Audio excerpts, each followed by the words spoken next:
အပိုင်ခုလေးမစားခင် subscribe လေးလုပ်ခဲ့ဦးနော်အပိုင်ခွန်ကန်ကြမကြီးကျေးမုံပင်နေရှေးဟောင်းပရင်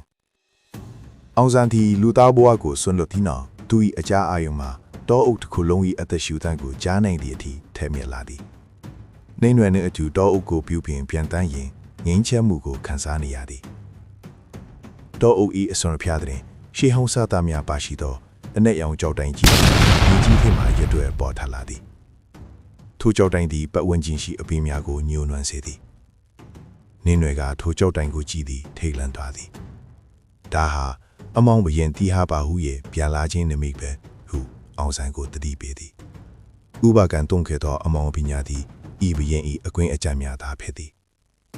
ရွာမှကြောစွာသည့်တောဆက်သို့ရောက်လာပြီးရွာသားများထူးဆန်းသောအိမ်မက်ဆူများမှန်နေကြောင်းနှင့်ရွာသားအချို့တတိမေမျောနေကြောင်းအောင်ဆန်းကိုလာရောက်အကူအညီတောင်းသည်ရန်သူကိုအနိုင်ယူလာအပ်အောင်ဆန်းနှင့်နှင်းငယ်တို့သည်ခဏကိုတောအုပ်တွင်ထားရခဲ့ပြီးဝင်းနေအတွင်းဖြင့်ကျေးမုံဖြင့်ရေကန်ထဲသို့ဆင်းသက်ကအတိတ်ကလက်နက်ကိုရှာဖွေရမည်ဖြစ်သည်ရေကန်အောက်ခြေတွင်အောင်ဆန်းသည်မိမိကိုယ်တိုင်၏အမောင်းဘက်ချမ်းရှယ်ဒိုဆက်နှင့်တိုက်ခိုက်ရသည်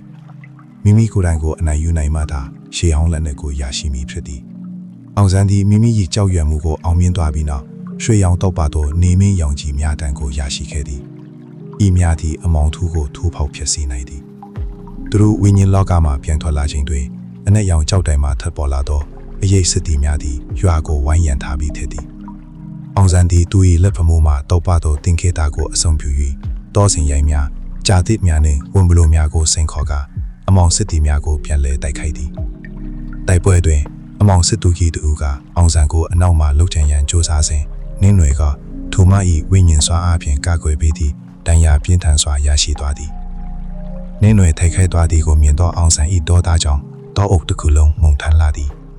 သူသည်နေမင်းရောင်ကြီးများကိုလေချိုးတင်လိုက်သည်အနက်ရောင်ကြောက်တိုင်မှထပ်ပေါ်လာသောအမောင်ဘရင်၏ဝိညာဉ်ထပ်ပေါ်လာသည်အောင်ဆန်းသည်သူ၏လူသားအစည်းတွေနှင့်နမင်းစွာအားကိုပေါင်းဆက်ကများကိုလွှတ်တင်လိုက်သည်ရွှေရောင်များတန်သည်အမောင်ဘရင်၏ရင်ဘက်ကိုတေးသေးမှန်ကအမောင်ထူးအလုံးကိုဝါမျိုးသွားသည်အနက်ရောင်ကြောက်တိုင်သည်လည်းဖုံးမှုအဖြစ်ကြေမောပစ္စည်းသွားသည်အောင်ဆန်းသည်သူ၏စွာအားတစ်ကိုအဆုံးပြု၍နင်းနွယ်၏တန်ရာကိုကုသပေးသည်နင်းနွယ်သည်အောင်ဆန်း၏ရဲရွင်မှုကိုကြည့်ပြီးသူသည်တောအုပ်၏အရှင်သခင်အစစ်အမှန်ထကြောင်းအစီအမှန်ပြုလိုက်သည်ရွာနှင့်တောအုပ်သည်ရခင်ကထပုံမူနီးကပ်ကွာသည်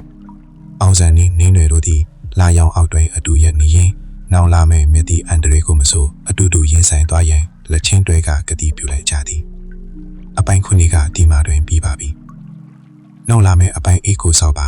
subscribe လေးမလုပ်ရလေရင်လုပ်ခဲ့ပြီးအောင်နော်